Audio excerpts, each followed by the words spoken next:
Hola amigos, soy Ariel Pavón y voy a compartirles un texto que se llama La Tortuga.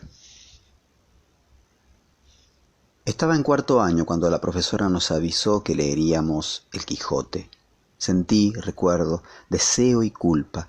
Yo conocía bien ese libro, porque el personaje era parte de la llamada cultura general, sí, pero también porque había tenido una versión infantil, ilustrada, un libro grande y hermoso que me habían regalado cuando aún era demasiado chico. Pero lo conocía además de un modo personal, porque con mis propias manos había destrozado esa versión ilustrada.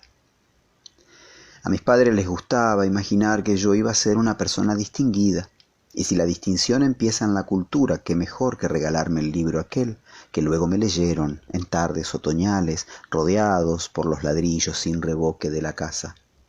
Cuando años más tarde la profesora de literatura nos dijo que lo íbamos a leer, me puse mal. Ese Quijote de infancia ya no existía y yo era el responsable. Había arrancado sus páginas para hacer avioncitos de papel. Podía haber sido un mero arrebato de inconsciencia infantil, pero había actuado con cierta misteriosa seriedad. Cuando decimos no pretendo justificarme, es justamente eso lo que deseamos hacer. Pues bien, no pretendo justificarme, pero el libro estaba ya muy estropeado. Los niños no saben bien cómo se rompen los juguetes, que un día aparecen así, rotos y nada más. Dicho esto, admito que lo de los aviones con las hojas del Quijote fue un exceso. De cualquier manera, a los 16 ya no jugaba con avioncitos.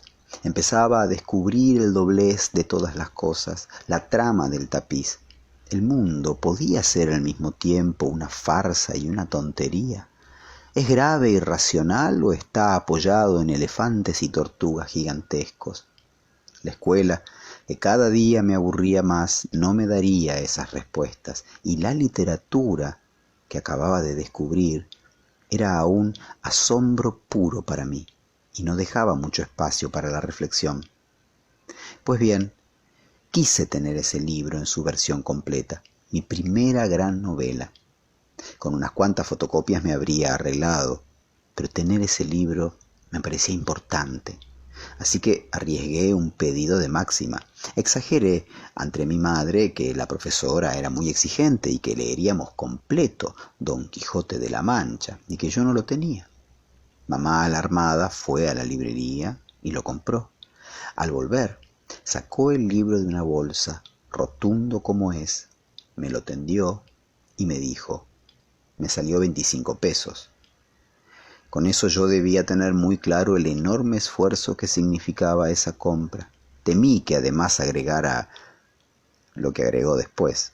Vos tenías ese libro, ¿y qué pasó? Dijo, e hizo una pausa dramática. Tenías ese libro y lo rompiste todo.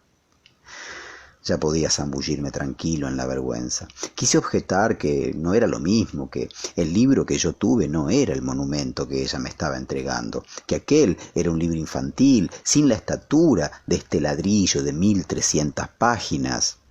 Pero, ¿para qué agregar nada? Deseo y culpa entonces me empujaron a leer, a abrir el libro y empezar esa misma tarde.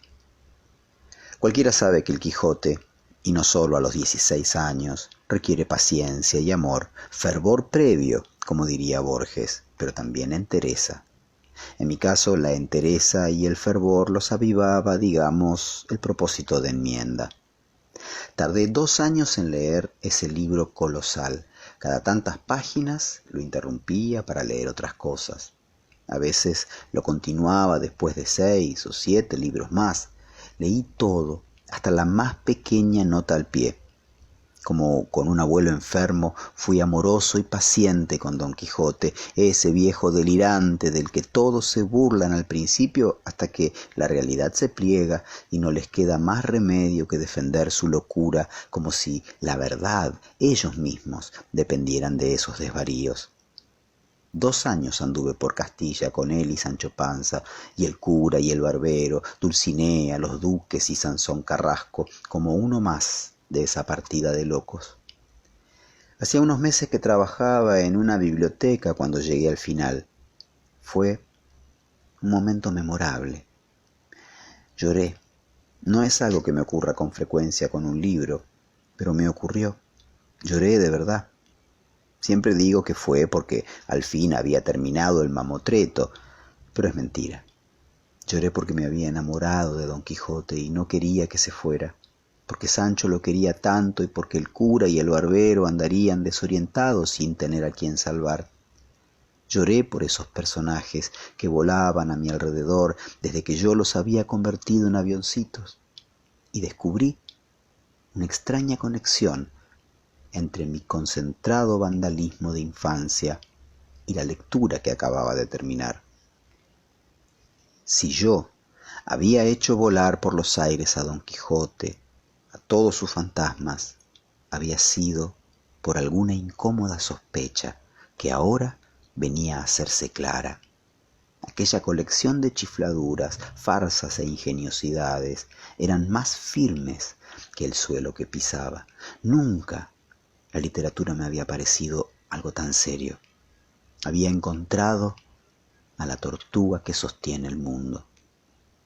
Mientras aquí corremos todo el día, compramos y vendemos, creamos armas y comemos saludable para salvar el Amazonas, ella carga con la tierra y la lleva con paciencia, con prudencia de tortuga.